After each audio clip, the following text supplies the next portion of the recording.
So let's go ahead and jump right into this because the infighting is continuing in the Democratic Party as things are not looking good as they should right now with the midterms coming up for Democrats. You got Zohran Mamdani. He's calling for change in leadership and the direction for Democrats, urging them that the party as it is currently constituted will not win elections. And the only hope they have, according to him, is to elect more far-left Democratic socialists like him if they want to take back the presidency in 2028, ladies and gentlemen. And so as always, smash that thumbs up button if you enjoyed the content. For more, subscribe to the channel. Let's start right here. New York's Democratic Socialist Mayor Zohran Mamdani says that the Democratic Party, as it currently exists, will not win the presidential election in 2028 unless they start electing more progressive candidates beginning in Tuesday's New York primary. Now, frankly, Democratic Socialist leaders Mamdani and Senator Bernie Sanders, they were rallied with three far-left candidates in Brooklyn last night, where Mamdani slammed mainstream Democrats as weak. It will fall short of 270 electoral votes because the party of the past will not be what leads us into the future. For we need a Democratic Party with backbone. Mamdani and Sanders are backing Democratic Socialist Daria Lisa Avila Chevalier and Claire Valdez and former Democratic Socialist of America member Brad Lander in three separate New York House races. We've had it with corporate Democrats who don't know what time it is. This is not the time for strongly worded letters. We can stand unapologetically with our trans siblings. We can put our bodies in the way of the deportation machine. And so the infighting between the far left Democrats like Zohran Mamdani and more congressional Democrats like Hakeem Jeffries is going on right now. And if we're being completely honest, the far left Democrats are winning. And it's not even close because at least they have a plan beyond attacking Trump, which is all you see from congressional Democrats today. Now, I don't think that the ideas that the Democratic Socialists have coming out their mouth are actually, good ideas. We already know all the Democrat Party has been able to come up with so far up until this point has been Trump is bad, Trump is racist, Trump is evil, Trump is a fascist.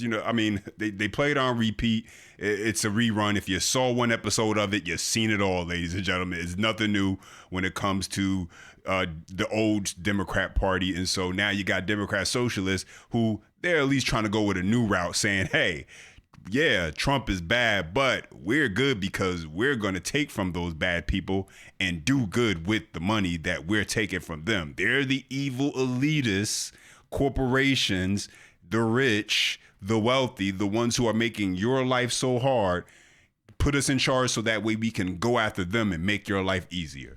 People want solutions, and even if they are bad ideas, if you can convince them they are good ideas, then you can win some elections. And we are currently watching this go down in different parts of the country where more Democratic Socialists are winning in deep blue cities. Check this out. And Washington, D.C. is getting ready for its first new mayor in more than a decade, and it is likely to be Janice Lewis-George, Democratic Socialist. Her primary win earlier this week signaling the growing reach of the Democratic Socialists of America after New York elected Zohran Mamdani as mayor just last year. News Nation national correspondent and weekend anchor Alicia Nieves joins us live from New York City this morning. Alicia, this election cycle is seeing more Democratic Socialist candidates nationwide. Why? Yeah, good morning, Mark. I mean, there's no doubt that we are seeing more and more Democratic Socialist candidates on the upcoming ballots. That's from here to New York all the way to Washington State, across the country, states in between. The DSA is saying that its membership has grown more than 100,000 over the past decade. First and foremost, initially on Vermont Senator Bernie Sanders and his presidential run. But you got to imagine, even in the last year or so, with Mayor Zohran Mamdani being a Democratic Socialist, has gotten a lot of national attention, that has added a spark as well. As you mentioned, Tuesday's D.C. mayoral primary was really telling for Democratic Socialist candidates. Janice Lewis-George handily beat her opponent, as you said, leading the way for the district's first Democratic Socialist mayor. The election results just really further showcasing the rise of Democratic Socialists and the organization's differences from both the Republican and Democratic parties. Now, people often ask me what I think of the state of the Democratic Party. This slate here today is our answer. The Democratic Party must change. They tend to follow that question with another. Who do you want to run in 2028? Then they ask, when does the race for 2028 begin? It starts now. Yeah, from Seattle Mayor Katie Wilson to Oliver Larkin, who's running for Congress in Florida. I mean, coast to coast, you're seeing Democratic socialists or Democrats who identify as Democratic socialists. They are either in office or they're throwing their hat in the ring. You know, at a rally on Thursday happening here in New York City, we saw several New York Democratic socialist candidates who are hoping to win next week's primary. They got added support from Senator Bernie Sanders and New York City Mayor Zohran Mamdani. And this is including Claire Valdez, Brad Ladner, and Darreliza Avila Chevalier, who are all running for Congress. And in Los Angeles, we got to mention the DSA, obviously seeing Nithya Raman win her primary to go up against the current mayor, Karen Bass, in the upcoming election. If she actually wins that, you're talking about two of the largest cities in the country that potentially have a Democratic Socialist mayor, Markey. These people are so stupid, and I mean it. You got these fools out here. You really do. You got fools out here who they falling for it. We'll make your life better if you just put us in charge. We'll tax the rich, create more welfare programs, and everything it'll be better.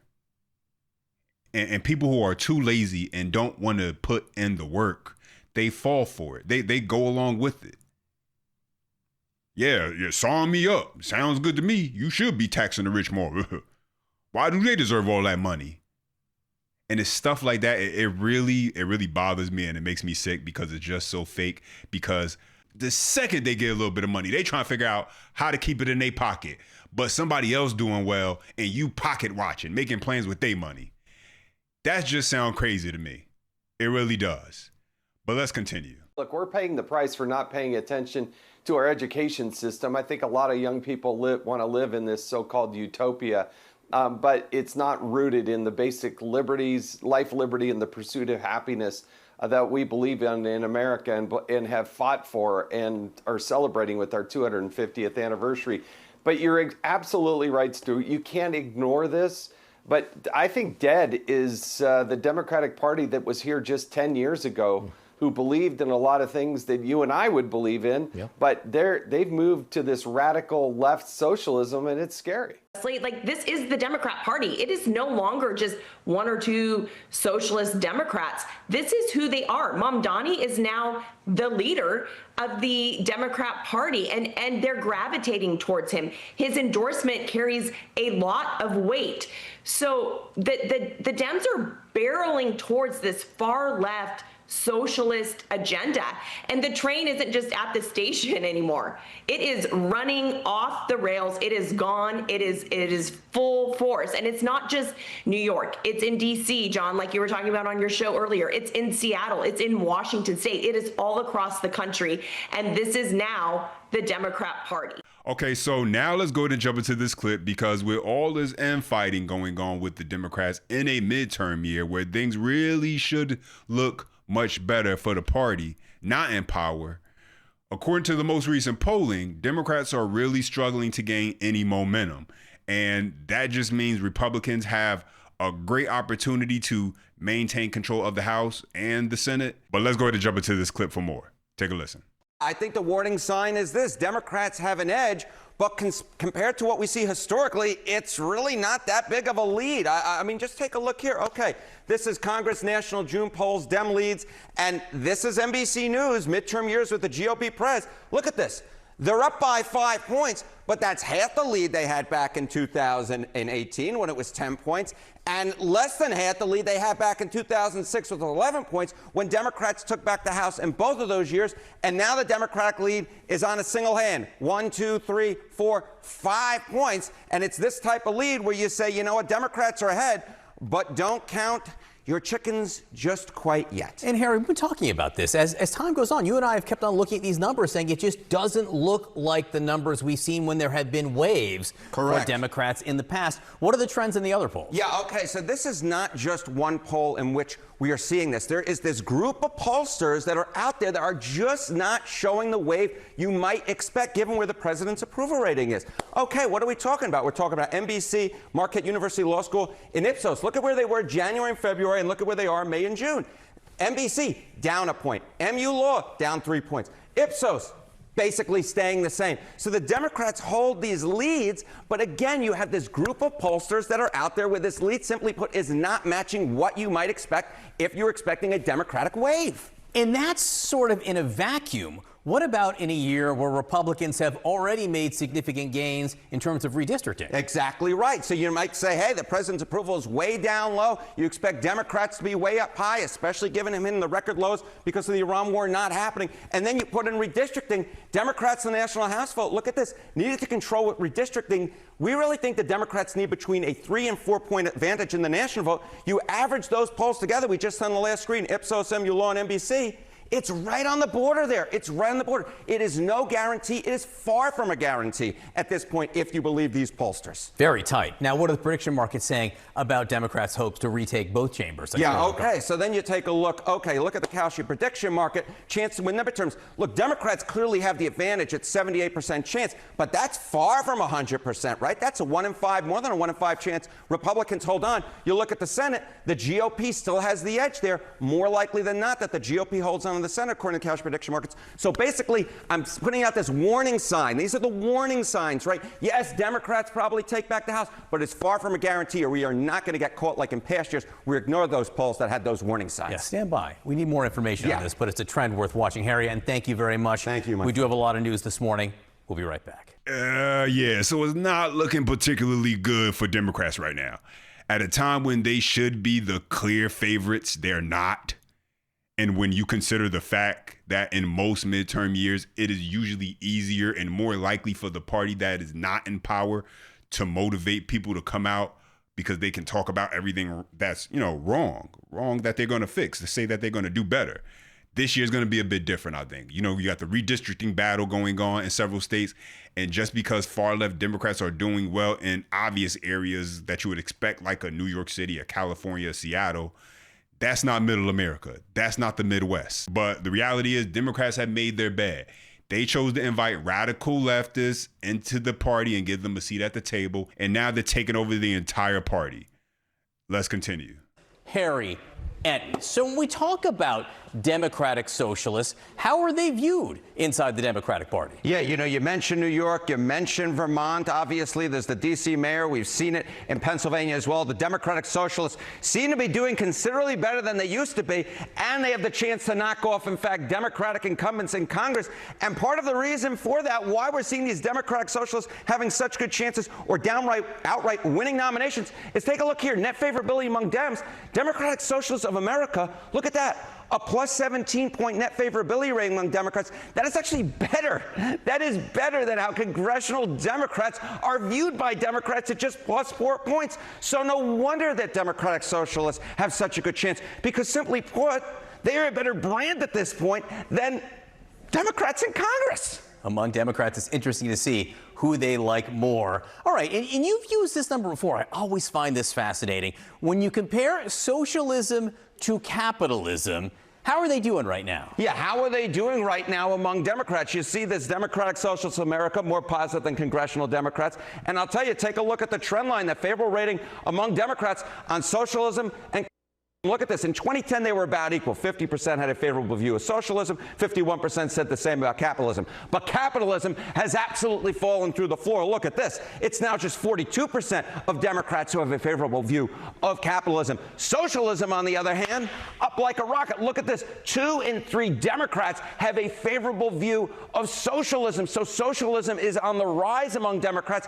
Capitalism is on the decline among Democrats. And again, this is part of the longer-term trend in which we are seeing Democratic socialists doing considerably better among Democrats electing a mayor right here in New York City, for example. And as we said, there are primaries next week with Democratic socialists, self-proclaimed, on the ballot. What are the prediction markets saying about how they may do. Yeah, this to me is one of the more stunning trends, right, that I have seen in covering politics over the last 15, 16 years. And if you believe the prediction markets, it's not going to just stop suddenly. It may extend into next week, because just take a look at the chance that Democratic Socialists win in Dem primaries, House primaries here in New York. You go to New York 7th District, right? You got a Brooklyn Borough president who at this point looks like an underdog compared to a Democratic Socialist. And then you may get a Democratic incumbent in Northern Manhattan get knocked off. That's closer to a 50-50 race. But the bottom line is this. Next week in New York may be a very good one for Democratic Socialists. Mayor Mamdani endorsing them. His political star is rising, and he may bring a few Democratic Socialists along with him and put them into Congress. A preview, perhaps, of coming attractions. Certainly, we'll be watching these primaries closely next week. Yes, we will. Harriet, thank you very much. Thank you. We got a lot of news. We'll be right back. And so I'm going to leave it right here. I think Democrat Socialists will probably win out in New York with Mamdani's support. But that's really not a good sign for the party as a whole, because the country is not as liberal as New York City is.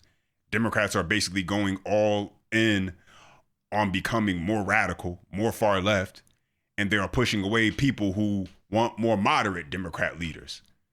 That's going to spell trouble when they are not in places that are deep blue, like a DC, Seattle, Los Angeles, New York City. That might always fly in those places, but that's not a majority of America. At least I don't think so. But those are my thoughts. Now I want to hear from you. Drop your comments down below. I appreciate when you guys chime in. Don't forget, you enjoy the content, smash that thumbs up. For more, subscribe to the channel. And as always, until next time.